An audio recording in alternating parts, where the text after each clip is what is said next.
So when it comes to climbing with kids, I think it's important to remember that they still need helmets. Ideally, you want to have an actual UIA rated helmet as opposed to a bike helmet or something like that. Sometimes you can't get those types of things for smaller children, but an actual helmet is good.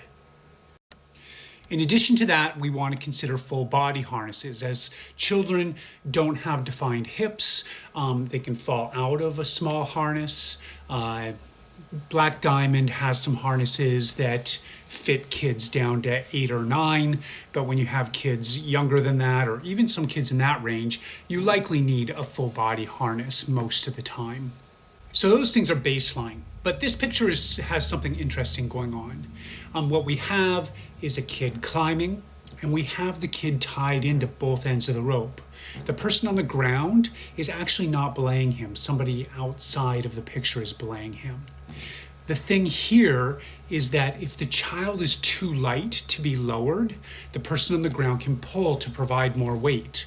If the kid doesn't want to be lowered, you can pull the kid down, pull the kid away from the wall potentially so that they get lowered.